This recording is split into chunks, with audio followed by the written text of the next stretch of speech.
എന്റെ രക്ഷാകർത്താക്കളുടെ 5ാമത്തെ കുട്ടിയാണ് ഞാൻ. എന്റെ രക്ഷിതാക്കൾ കുടുംബാസൂത്രണം ചെയ്തിരുന്നുവെങ്കിൽ ഇന്ന് ഞാൻ ഇവിടെ ഉണ്ടാകുമായിരുന്നില്ല. നിങ്ങളുടെ അഭിപ്രായത്തിൽ ഞാൻ ഈ സമൂഹത്തിന് അനുഗ്രഹമാണോ വിനാശകരമാണോ? ലോകത്തിലെ ഏറ്റവും വലിയ തൊഴിലായി പരിഗണിക്കപ്പെടുന്നത് മെഡിക്കൽ ഡോക്ടറിനെയാണ്. അതിനു മുകളിൽ മറ്റൊന്നും തന്നെ വരുന്നില്ല. അൽഹംദുലില്ലാഹ്, 5ാമത്തെ കുട്ടിയായി ജനിച്ചിട്ടും ഞാനൊരു മെഡിക്കൽ ഡോക്ടറായി. മനുഷ്യരെ സേവിക്കുന്നതിന് വേണ്ടിയാണ് ഞാനൊരു ഡോക്ടറായത്. പിന്നീട് എനിക്കതിനേക്കാൾ മികച്ച മറ്റൊരു തൊഴിൽ ലഭിച്ചപ്പോൾ ഖുർആനിന്റെ അധ്യായം 41 33 സൂക്തത്തിൽ പറയുന്നു,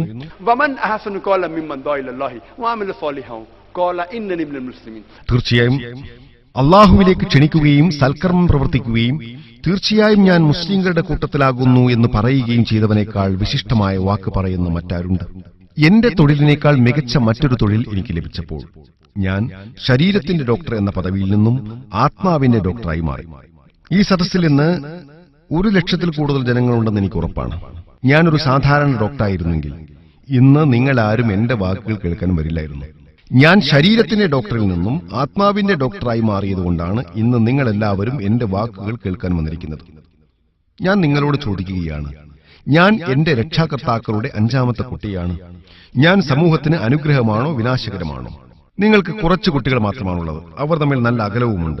എങ്കിൽ അവരെ നല്ല രീതിയിൽ വളർത്തുവാൻ സാധിക്കുമെന്ന് സാധാരണ ജനങ്ങൾക്കിടയിൽ തെറ്റിദ്ധാരണയുണ്ട്.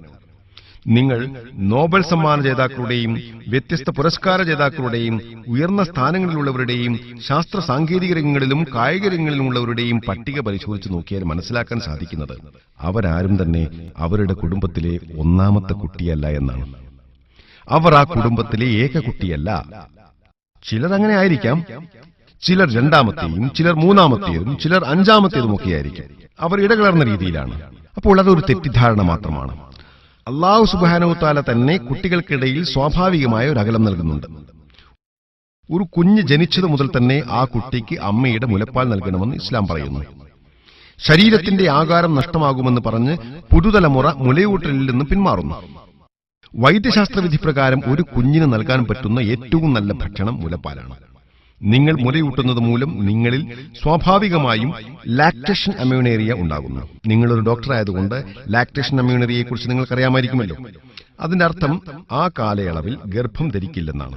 അതായത് 100% സുരക്ഷിതമല്ലെങ്കിലും അവർ ഗർഭിണിയാകാനുള്ള സാധ്യത വളരെ കുറവാണ്. അപ്പോൾ സ്വാഭാവികമായി അള്ളാഹു ഒരു അകലം നൽകുന്നുണ്ട്. സഹോദരി, ജനസംഖ്യ എന്നത് വിനാശകരമല്ല, മറിച്ച് അതൊരു അനുഗ്രഹമാണ്. ഇന്ത്യ എന്ന ഈ രാജ്യത്ത് നമ്മൾ പറയാറുള്ളത് നമ്മൾ 2 നമുക്ക് 2 എന്നാണ്. 1 ശേഷം ഇപ്പോഴെങ്ങുമില്ല, 2 ശേഷം ഒരിക്കലുമില്ല എന്നും പറയാറുണ്ട്.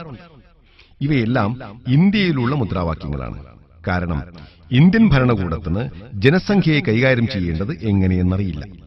നിങ്ങൾ അമേരിക്കയിൽ പോയാൽ ഞാൻ എന്റെ പിതാവിന് നികുതി ലാഭമുണ്ടാക്കുന്നവനാണ് എന്ന് എഴുതിയ ടീഷർട്ടുകൾ ധരിച്ച കുട്ടികളെ കാണാൻ സാധിക്കും. നിങ്ങൾ എത്ര കുട്ടികൾ കൂടുന്നുവോ അത്രയും കുറഞ്ഞ നികുതി അടച്ചാൽ മതി. നിങ്ങൾ ഓസ്ട്രേലിയയിലും കാനഡയിലും പോയി നോക്കൂ. അവിടെ ജനിക്കുന്ന ഓരോ കുഞ്ഞിനും അന്നു മുതൽ ആനുകൂല്യം ലഭിക്കുന്നു. ഓരോ കുഞ്ഞിനും ഓരോ മാസവും ആനുകൂല്യം ലഭിക്കുന്നു. അപ്പോൾ USA-യിലെയും ഓസ്ട്രേലിയയിലെയും കാനഡയിലെയും ഭരണകൂടങ്ങൾ ജനസംഖ്യാ വർധനവിനെ പ്രോത്സാഹിപ്പിക്കുന്നു.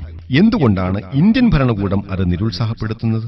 അപ്പോൾ പ്രശ്നം ഭരണകൂടത്തിന്റെ നയങ്ങളിലാണ്, മറിച്ച് ജനസംഖ്യയിലല്ല.